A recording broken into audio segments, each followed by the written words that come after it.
మనల్ని సజీవుల లెక్కలో ఉంచారు. అందును బట్టి మనం ఆయనకు కృతజ్ఞతాస్తుతులు చెల్లింపబద్దులమై ఉన్నాం. మీ అందరికీ ఒక విషయాన్ని గుర్తు చేస్తాను. క్రైస్తవ జీవితం అనేది పోరాటంతో కూడుకున్నది. దేంతో కూడుకున్నది? పోరాటంతో కూడుకున్నది. క్రీస్తు యేసునందు సద్భక్తితో బ్రతుకను ఉద్దేశించి వారందరూ ఏం పొందుతారని వాక్యం సెలవిస్తోంది? హింస పొందుతారు. క్రీస్తు యేసునందు సద్భక్తితో బ్రతుకను ఉద్దేశించి వారందరూ ఏం పొందుతారు? హింస పొందుతారు. హింస అనేది పలు విధాలుగా రావచ్చు. ఒకటి అపవాది ప్రేరణ వల్ల కావచ్చు. రెండోది నీ భక్తి జీవితాన్ని చూసి ఓర్వలేని వాళ్ళు నీ చుట్టూతో ఉన్నందువల్ల రావచ్చు. కొంతమంది మన భక్తి జీవితాన్ని చూసి ఓర్వలేరు. మన చుట్టూతో ఉన్నవారు కావచ్చు, మన ఇంటి పక్క ఉన్నవారు కావచ్చు, మన బంధుగణంలో ఉన్నవారు కావచ్చు, మన స్నేహగణంలో ఉన్నవారు కావచ్చు. నువ్వు భక్తిగా ఎదుగుతుంటే వాళ్ళకి నచ్చదు. నువ్వు ఎక్కువ భక్తి చేస్తుంటే వాళ్ళకి నచ్చదు. ఈవెన్ అపవాది టార్గెట్ ఉంటుంది. ఎందుకంటే ఎవరిని మింగుదునా అని గర్జించు సింహము వలె వాడు వెదకుచు తిరుగులాడుచున్నాడు. వాడి టార్గెట్ ఎప్పటికీ నీ మీద ఉంటుంది. కేవలం వాడి టార్గెట్ మాత్రమే కాకుండా వాడి ప్లానింగ్లో భాగస్థులైన వాళ్ళు కొంతమంది ఉంటుంటారు. మధ్యలో వాడి ప్లానింగ్లో వీళ్ళు ఏకమవుతుంటారు. వాడి ప్లానింగ్లో వీళ్ళు భాగం అవుతుంటారు. వాడి ప్లానింగ్లో వీళ్ళు సహకారులుగా మారుతుంటారు. పాయింట్ ఏంటంటే దేవుని పనికి ఎలాగైతే సహకారులు ఉంటారో దయ్యం పనికి కూడా ఎవరు ఉంటారు? ఆబ్వియస్లీ సహకారులు ఉంటారు. వీళ్ళు దేవుని పనికి సహకరిస్తే వాళ్ళు దయ్యం పనికి సహకరిస్తుంటారు. అందుకే యేసుప్రభువు వారు కూడా ఏమన్నారంటే, మీరు మీ తండ్రి యగు అపవాది సంబంధులు, మీరు మీ తండ్రి యగు అపవాది సంబంధులు, వాడి దురాశలు నెరవేర్చకూరుచున్నారు అంటారు.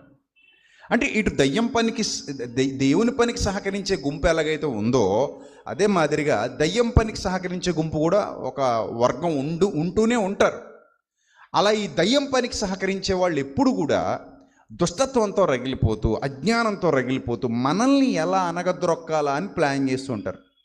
ఎదిగేవాడిని ఎదగనివ్వకుండా, దేవుని కొరకు బ్రతికేవాడిని బ్రతకనివ్వకుండా, ఏదో విధంగా చెడగొట్టాలని, ఏదో విధంగా నాశనం చేయాలని, ఏదో విధంగా తన పతనాన్ని చూడాలని ప్రయాసపడేవాళ్ళు ఎప్పుడూ ఉంటారు.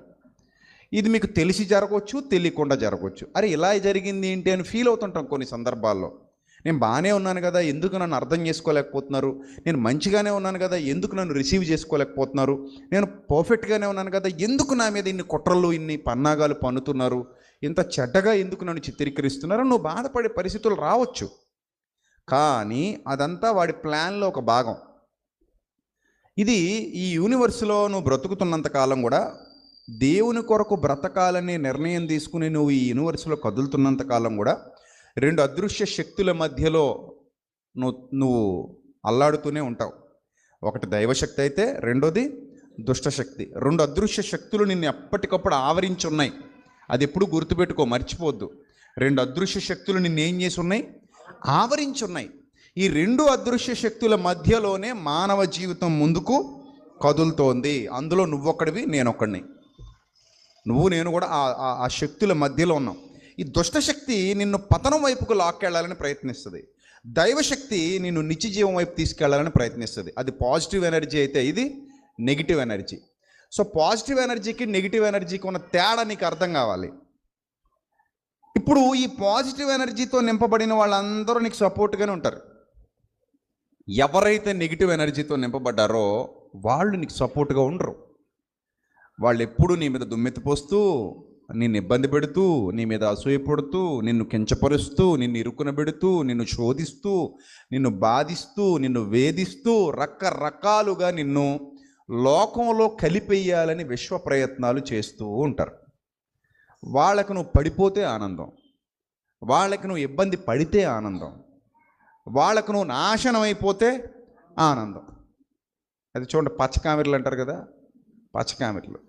మనం ఏదైనా ఇల్లు కట్టుకున్నా వాళ్ళ ఏడుపులు భరించాల్సిందే, ఏదైనా కారు కొనుక్కున్నా వాళ్ళ ఏడుపులు భరించాల్సిందే, ఏదైనా జాబ్ వచ్చినా వాళ్ళ ఏడుపులు భరించాల్సిందే. మనం కొంచెం పచ్చగా ఉన్నామంటే వాళ్ళ కళ్ళు ఏమైపోతుంటాయి? అమ్మో, రగిలిపోతుంటాయి. ఇలాంటి వాళ్ళు తగులుతుంటారు. కానీ ఈ మనస్సాక్షి నీలో నాలో ఉండకూడదు. అది గుర్తుపెట్టుకోండి. దేవుని పిల్లలుగా ఈ టైప్ ఆఫ్ సైకాలజీ, ఈ టైప్ ఆఫ్ ఆలోచన విధానం, ఈ టైప్ ఆఫ్ మెంటాలిటీ, ఆ మెంటాలిటీ ఉండకూడదు మనలో. మనం ఎప్పుడు ఎలా ఉండాలంటే ప్యూర్గా ఉండాలి.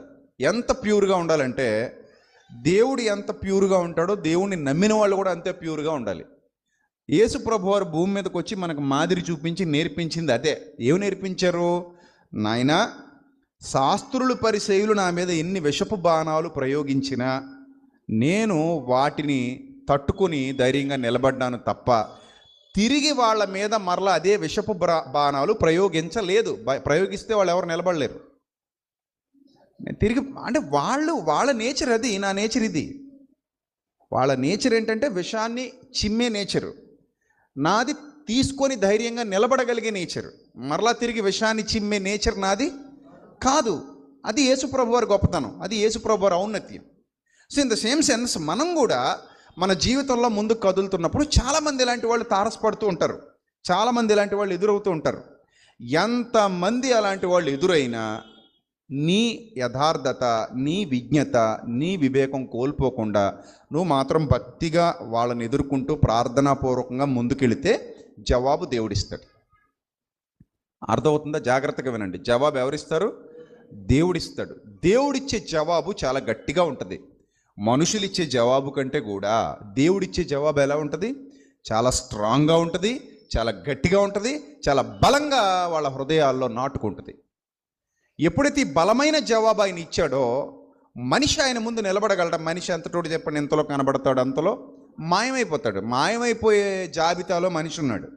ఎంతలో కనబడతాడు అంతలో మాయమైపోతాడు. కాబట్టి దేవుడి యొక్క జవాబు కోసం మనం కనిపెట్టాలి. ఉదాహరణకి సౌలు ఉన్నాడు, దావీదు ఉన్నాడు. దావీదు యథార్థవంతుడు, కన్నింగ్ మెంటాలిటీ లేదు దావీదులో, అసలు కన్నింగ్ మెంటాలిటీ లేదు. కానీ సౌలు విషపు చూపు గలవాడట. సౌలుకున్న చూపు ఏంటి? విషపు చూపు. నిజమే, కొంతమందికి విషపు చూపు ఉంటుంది. అంటే చూపులో విషం ఉంటుంది. ఎందులో ఉంటుంది విషం? చూపులో విషం ఉంటుంది. అది ఎంత విచిత్రం చూడండి. పాముకి కూరల్లో విషం, తేలుకి కుండెల్లో విషం, మనిషికి చూపుల్లో విషం. అందుకే కంటి చూపుతో చంపేస్తా అంటాడు. మనిషికి ఎందులో విషం? చూపుల్లో విషం, చూపుల్లో విషం. ఆ చూపుల్లోని విషయాన్ని మన మీద ఎప్పటికప్పుడు కక్కుతూనే ఉంటారు కొంతమంది. పచ్చగా ఉన్నావా చూడలేరు. అరే వీడేంటి, వీడు ఇంత డెవలప్ అయిపోయాడు, వీడేంటి ఇంత అందంగా ఉన్నాడు, వీడేంటి ఇంత మంచిగా ఉన్నాడు, వీడేంత ఇంత నీతిగా ఉన్నాడు, వీడేంత ఇంత యథార్థంగా ఉన్నాడు, వీడేంత ఇంత గొప్పగా ఉన్నాడు, వీడికి ఉద్యోగం వచ్చిందా, వీడికి ప్రమోషన్ వచ్చిందా, వీడి ఇల్లు కొనుక్కున్నాడా, వీడి ఇల్లు కట్టుకుంటున్నాడా, వీళ్ళ పిల్లలకు కూడా ఫస్ట్ క్లాసులు వస్తాయా, ఈ టైప్ ఉంటుంది అనమాట. ఏంటి వీళ్ళు కూడా బంగారం కొనుక్కున్నారా, వీళ్ళు కూడా స్కూటర్ కొనుక్కున్నారా, ఈ టైప్ ఉంటాయి కొంతమంది. అంటే ఏ చూపులు అవి? విషపు చూపులు. వాళ్ళ కళ్ళ నిండా విషం, కళ్ళ నిండా విషం. వాళ్ళు ఎవరైనా ఎదుటి వాళ్ళు బాగుంటే చూడలేరు, ఎదుటి వాళ్ళు బాగున్నారని కనబడితే వీళ్ళు చూడలేరు. వీళ్ళకి మనసుకి ఏదో రకంగా అయిపోతుంటుంది అనమాట. వాళ్ళు బాగున్నారట అని చెప్పి వీళ్ళు కుళ్ళిపోతుంటారు. సో అలాంటి పరిస్థితులు ఉన్న చోట కూడా క్రైస్తవ భక్తి జీవితం చాలా స్ట్రాంగ్గా ఉండాలి, చాలా స్ట్రాంగ్గా నిలబడాలి. అప్పుడప్పుడు లారీల మీద రాస్తుంటారు చూడండి, మీ ఏడుపులే మాకు దీవెనలని. ఆటోల మీద రాస్తుంటారు, చిత్ర విచిత్రమైన క్యాప్షన్స్ పెడుతుంటారు. మీ ఏడుపులే మా దీవెనలు, మీ ఏడుపులే మా ఆశీర్వాదాలు, మీ ఏడుపే మా ఎదుగుదల అని రాస్తుంటారు చూడండి. ఆ టైప్ మెంటాలిటీ ఉండాలి. ఏడ్చేవాళ్ళు ఏడవనివ్వండి, బాధపడే వాళ్ళని మనం చూసి బాధపడే వాళ్ళని బాధపడనివ్వండి, కుళ్ళుకునే వాళ్ళని కుళ్ళుకొనివ్వండి. మనం మాత్రం ఏం చేయాలి? స్టేబుల్గా ఉండాలి, ఎదుగుతూ ఉండాలి. నీ పని మీద నువ్వు దృష్టి పెట్టు, నీ ఎదుగుదల మీద నువ్వు దృష్టి పెట్టు, ఏడ్చే వాళ్ళని ఏడవని. ఇప్పుడు సౌలు చాలా కాన్సన్ట్రేషన్ చేశాడు దావీదుని ఎలా చంపాలా అని, దావీదుని ఎలా నాశనం చేయాలా అని, దావీదుని ఎలా ఇబ్బంది పెట్టాలా అని. దావీదు పతనాన్ని తన కళ్ళతో చూసి ఆనందించాలన్న ఒక్క ధ్యేయంతో బతికాడు మహానుభావుడు చచ్చేంతవరకు. అదే ధ్యేయం. ఇప్పుడు నాకు ఎంత బాధ వేస్తుంది అంటే సౌలుని చూస్తుంటే, దావీదు మీద విషపు చూపు నిలిపి జీవితం అంతా వేస్ట్ చేసుకున్నాడు. తనకున్న హ్యాపీనెస్ అని పాడు చేసుకున్నాడు, ఎంజాయ్ చేయలేకపోయాడు లైఫ్ని. నా పాయింట్ అర్థమైందా మీకు? రాజు ఆల్రెడీ రాజు. ఆ సింహాసనం మీద ఉన్నంతకాలం ఆ సింహాసనాన్ని ఏమైనా ఆస్వాదించాడా? ఆ సింహాసనం మీద ప్రశాంతంగా కూర్చోలేకపోయేవాడు, సెగ్గట్లు వేసినట్టు అయిపోయాడు. ఉన్న సింహాసనాన్ని ఎంజాయ్ చేయలేకపోయాడు, ఉన్న సింహాసనం మీద ప్రశాంతంగా కూర్చోలేకపోయాడు. ఇంకెప్పుడు అతని దృష్టిలో ఎవరు ఉండేవారు? దావీదు, దావీదు, దావీదు. కన్ను తెరిస్తే దావీదు, కన్ను మూస్తే దావీదు, నిలుచుంటే దావీదు, పడుకుంటే దావీదు, నడుస్తుంటే దావీదు, కూర్చుంటే దావీదు, తింటుంటే దావీదు, ఇంకెక్కడికైనా వెళ్తే దావీదు. ఇంకా దావీదు తప్ప సౌలు మనసులో ఇంకా అసలు ఏమీ లేదు. ఇంకా అతను చచ్చిపోతేనే నేను హ్యాపీగా ఉంటాననే స్థితికి అతని మానసిక దౌర్బల్యం వెళ్ళిపోయింది. అదొక మానసిక దౌర్బల్యం. ఆ మానసిక దౌర్బల్యంతోనే బాధ అనుభవించాడు. చివరిదాకా అలాగే ఉన్నాడు, అలాగే చచ్చిపోయాడు.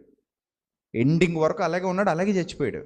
సో అంటే ఇక్కడ మనం గమనించాల్సిన పాయింట్ ఏంటంటే, అలాంటి మనస్తత్వం ఉన్నవాడు తనకున్న వాటిని బట్టి హ్యాపీగా ఉండలేడు. ఆ కుళ్ళుతో, ఆ క్రోధంతో, ఆ కోపంతో బతుకుతుంటాడు. ఉన్న వాటిని ఎంజాయ్ చేయలేడు. నీకు చాలా ఇచ్చాడు దేవుడు, నీకు చాలా సంతోషాన్ని ఇచ్చాడు, నీకు చాలా ఆనందాన్ని ఇచ్చాడు. నువ్వు ఆల్రెడీ సింహాసనం మీద ఉన్నావు, దాన్ని ఎంజాయ్ చేయలేకపోతున్నావు. నీకు మంచి ఫుడ్ ఉంది, దాన్ని ఎంజాయ్ చేయలేకపోతున్నావు. నీకు మంచి బట్టలు ఉన్నాయి, వేసుకోలేకపోతున్నావు. నీ మంచి జీవితం ఉంది, దాన్ని ఆస్వాదించలేకపోతున్నావు. నీ మనసు ఎప్పుడు కుళ్ళు మీద, కుతంత్రం మీద నడుస్తుంది. ఎదుటివారికి బడి ఆడవడంతోనే జీవితం సరిపోతుంది. ఎదుటివారికి బడి బాధపడటంతోనే జీవితం సరిపోతుంది. ఎదుటివారిని ద్వేషించడంతోనే జీవితం సరిపోతుంది. ఎదుటివారిని అసహించుకోవడంతోనే జీవితం సరిపోతుంది. వాళ్ళ పతనాన్ని కోరుకోవడంతోనే జీవితం సరిపోతుంది. ఇంకెప్పుడు ఇదే మెంటాలిటీ కలిగి ఉంటే నీకున్నదాన్ని నువ్వు ఎప్పుడు ఎంజాయ్ చేస్తావు? నీకున్నదాన్ని నువ్వు ఎప్పుడు ఆస్వాదిస్తావు? నీకున్నదాంతో నువ్వు ఎప్పుడు సంతోషంగా ఉంటావు? ఆలోచించండి ఒకసారి. మన లైఫ్ మందా కదా? మన లైఫ్ మందే. You have a unique life. నీకంటూ ఒక ప్రత్యేకమైన జీవితం ఉంది. నీకంటూ ఒక ప్రత్యేకమైన స్థితిని దేవుడిచ్చాడు. నీకంటూ ఒక ప్రత్యేకమైన అనుగ్రహాన్ని దేవుడిచ్చాడు. ఇది నువ్వు ఆస్వాదించి లోకాన్ని విడిచిపెట్టి వెళ్ళిపోవాలి. త్వరలో నీకు పిలుపు వస్తుంది. ఏమని వస్తుంది పిలుపు? రాబిడ్డ అని వస్తుంది పిలుపు. మరి పిలుపు వచ్చినప్పుడు నువ్వు ఉంటావా, వెళ్ళిపోతావా? వెళ్ళిపోతావు. ఉన్నంత వరకు నీ పిలుపును నువ్వు పొందుకునేంత వరకు నువ్వు ఎలా ఉండాలి? హ్యాపీగా ఉండాలి, సంతోషంగా ఉండాలి, దేవుళ్ళు ఎదగాలి. ఈ కుళ్ళు మనకెందుకు? అసూయ మనకెందుకు? ద్వేషం మనకెందుకు? సో నీ చుట్టూతా అలాంటి వాతావరణం కనబడుతున్నప్పుడు క్రైస్తవుడా, నువ్వు చాలా ధైర్యంగా నిలబడు, విశ్వాసంగా నిలబడు, భయపడకు, తొట్టిల్లకు, దిగులు పడకు. జయం నీదే. ఎందుకు చెప్తున్నానంటే ఈ మాటలు ఎంత స్ట్రాంగ్గా? సౌలుని ఎదుర్కోవడానికి దావీదు చేసిన యుద్ధం ఏంటి నాకు చెప్పండి మీరు. సౌలుని ఎదుర్కోవడానికి దావీదు చేసిన యుద్ధం ఏమైనా ఉందా? లేదు. గొలియాతుతో యుద్ధం చేశాడు. వడిసెలు తీసుకెళ్ళాడు, రాళ్ళు తీసుకెళ్ళాడు, చుట్టు తిప్పాడు, విసిరాడు, నుదుట్లో చొచ్చుకుపోయేలా చేశాడు, అతన్ని ఎదిరించాడు, చంపాడు. కానీ సౌలు మీద యుద్ధం చేశాడు కానీ, గొలియాతు మీద యుద్ధం చేశాడు కానీ సౌలు మీద యుద్ధం చేయలా. సౌలు చేసే ప్రతిదాన్ని భరిస్తూ ప్రార్థిస్తున్నాడు. ఏం చేస్తున్నాడు? భరిస్తూ ప్రార్థిస్తున్నాడు. ఎందుకు సౌలు విషయంలో భరిస్తున్నాడంటే, సౌలు అభిషేకించబడినవాడు, దేవుని చేత అభిషేకం పొందినాడు. ఒక్కోసారి చూడండి, కపట సహోదరులు అనే పదం వాడాడు బైబిల్లో. ఏ సహోదరులట? కపటం. ఈ కపటంతో నిండుకున్న సహోదరత్వం అది. సేమ్ యోసేపును ద్వేషించినట్టు అన్నలు సంఘాలలో కూడా కపట సహోదరులు ఉంటారు. ఎవరైనా పాటలు బాగా పాడుతుంటే చూడలేరు, ఎవరైనా ప్రసంగాలు బాగా చేస్తుంటే చూడలేరు, ఎవరైనా దేవుని పనిలో చక్కగా వాడబడుతుంటే చూడలేరు, ఎవరైనా వాళ్ళకంటే ఎక్కువగా కనబడుతుంటే చూడలేరు, ఎవరైనా వాళ్ళకంటే ఎక్కువగా ఇస్తుంటే చూడలేరు. ఇంకా వాళ్ళని తప్ప ఎవరిని పొగడకూడదు, వాళ్ళ గురించి తప్ప ఎవరి గురించి మాడకూడదు, వాళ్ళే కనబడాలి, ఇంకెవ్వరు కనబడడానికి వీల్లేదు అన్నట్టుంటారు. కొంతమంది పరిచర్యలు కూడా ఉంటుంటారు అలాంటి వాళ్ళు. వీళ్ళు కపటత్వాన్ని ప్రదర్శిస్తారు. ఈ కపటత్వంతో నిండిన వాళ్ళు ఎవరైతే ఉన్నారో వాళ్ళు నష్టపోతారు. నేను చాలాసార్లు చెప్పాను మీకు, ఒక ఇంత నిప్పు తెచ్చుకొని జేబులో దాచుకుంటే ఏమవుతుంది చెప్పండి? ఏమవుతుంది? నిప్పు మూట కట్టుకొని తెచ్చి జేబులో పెట్టుకుంటే ఉప్పు పొట్లం లాంటిది, ఏమవుతుంది చెప్పండి? What next? కాలిపోద్ది. నీకే ఇబ్బంది, అది నీకే బాధ, నీకే ప్రమాదం అది. అందుకే ఎప్పుడు నిప్పు మన జేబులో ఉండటానికి వీలు లేదు. నిప్పు జేబులో పెట్టుకోకూడదు. నిప్పు జేబులో పెట్టుకుంటే నష్టపోతావు నువ్వు. అలాగే ఎవడు కపటాన్ని మనసులో దాచుకుంటాడో వాడే నష్టపోతాడు. ప్యూర్ హార్ట్ ఎప్పుడు ఎలా ఉంటుందంటే స్వచ్ఛమైన పారుతున్న నది నీళ్ళలా ఉంటుంది. తేటగా ఉంటాయి నీళ్లు. కొన్ని నదుల్లో నీళ్ళు ఎలా ఉంటాయి? తేటగా ఉంటాయి, చూడముచ్చటగా ఉంటుంది, చూడముచ్చటగా ఉంటుంది. సో అలా ఉండాలి, అలా ఉండాలి. అంతేగాని అమ్మో ఎప్పటికప్పుడు దుర్నీతితో, బురదతో, కల్మషంతో, మకిలితో నింపబడి నీచమైన గుణలక్షణాలతో ఉంటే అది అసలు కరెక్ట్ కాదు. స్వచ్ఛంగా ఉండాలి, ఎప్పుడు కూడా చాలా స్వచ్ఛంగా ఉండాలి. అలాంటి స్వచ్ఛమైన భావజాలం ఎవరు కలిగి ఉంటారో వాడు దేవుని దృష్టికి ఇష్టలు, దేవుని దృష్టికి ఇష్టలు. అందుకే నువ్వు ఏం చెయ్యక్కర్లే. కొన్ని సందర్భాలు ఇప్పుడు సౌలును ఎదుర్కోవడానికి, సౌలు నుంచి విడిపింపబడటానికి దావీదు చేసిన యుద్ధం ఏమీ లేదు, కానీ ఒకటి మాత్రం చేశాడు. ఏం చేశాడు? ప్రార్థన చేశాడు. ప్రార్థన చేశాడు, తండ్రి అభిషిక్తుడాయే, నీ అభిషిక్తుడు, నేను ఆయన ఏం అనలేను. తీరా చూస్తుంటే నా మీద కుట్ర పనుతూనే ఉన్నాడు. కూతురునిచ్చి పెళ్లి కూడా చేశాడంటే ఎంత విషం ఉందో చూడండి. కూతురునిచ్చి పెళ్లి చేసి మరీ చంపాలనుకున్నాడంటే ఎంత విషం. ఆ విషానికి కారణం ఒకే ఒకటి, సౌలుకు 1000 కొలది, దావీదుకు 10,000 కొలది. ఆ మాట, ఆ ఒక్క మాట నచ్చలేదంతే అతనికి. దాని వల్ల వచ్చేసింది విషం, చిన్న చీడ బయలుదేరింది లోపల. ఇంకా అది బయలుదేరి చివరి వరకు అది పాయింట్అవుట్ చేస్తూనే ఉన్నాడు, దాన్ని పట్టుకుని వేలాడుతూనే ఉన్నాడు, దాన్ని పట్టుకుని బాధపడుతూనే ఉన్నాడు. అంటే ఎక్కడో అతనికి ఘనత తగ్గిపోయిందని బాధ, అతనికంటే ఎక్కువ ఘనత ఇతనికి వెళ్ళిపోతుందని బాధ, చివరికి ఆ సింహాసనం కూడా వెళ్ళిపోతుందని బాధ. అలానేమైనా నీతిగా ఉన్నాడా? లేడు. ఇక్కడ పాయింట్ ఏంటంటే, తను నీతిగా ఉంటే సింహాసనం మిస్ అవుతుందా? మిస్ అవ్వదు. ఎప్పుడు కూడా ఒకటే గుర్తుపెట్టుకోండి, ఏదో పోయిందని ఏడవకండి. ఎందుకో చెప్పనా? ఏదైనా మన జీవితంలోంచి ఒకటి పోతోంది అంటే మన అపరాధం ఏదో జరిగిందని అర్థం. అక్కడ మనం ఏదో తప్పు చేస్తున్నామని అర్థం, మనం ఏదో చెడు చేస్తున్నామని అర్థం. అందుకే మన జీవితంలో నుంచి ఏదో కొన్ని బయటికి పోతుంటాయి, కొన్ని ఆశీర్వాదాలు పోతుంటాయి, కొన్ని దీవెనలు పోతుంటాయి. అంటే మనం కరెక్ట్గా లేము దేవుని ఎదుట, ఇర్రెస్పాన్సిబుల్గా ఉన్నాం దేవుని ఎదుట, భక్తిగా లేము. అలాంటప్పుడు కొన్ని మిస్ అయిపోతుంటాం మనం. అలా మిస్ అయిన వాడు సౌలు. మాట వినలేదు. బలులు అర్పించటం కంటే సమీపించి ఆలకించటం, మాట వినడం శ్రేష్టం. నువ్వు బలులు అర్పించమని దేవుడు కోరుకోవట్లా, మాట వినాలి. మాట వినకుండా నువ్వు ఇష్టానుసారంగా ప్రవర్తించి, ఇష్టానుసారంగా వ్యవహరించి నా సింహాసనం పోయిందంటే ఎవడేం చేయగలడు? సింహాసనం పోవడానికి కారణం ఎవరు చెప్పండి? ఎవరు కారణం? సౌలే. దేవుడు చెప్పిన మాట వినుంటే కంప్లీట్గా అతని పరిపాలన ముగిసేంత వరకు దావీదును దేవుడు హోల్డ్ చేసేవాడు. ఖచ్చితంగా దావీదుకు ఒకవేళ సింహాసనం ఇద్దామని అనుకున్నా ఎప్పటి వరకు హోల్డ్ చేసేవాడు? సౌలు పూర్తయ్యేంత వరకు హోల్డ్ చేసి, సౌలును గౌరవంగా సాగనంపిన తర్వాత దాని మీదకి దావీదును తెచ్చి కూర్చోబెట్టేవాడు. కానీ సౌలు ఏం చేశాడంటే ఆ గౌరవాన్ని పోగొట్టుకున్నాడు.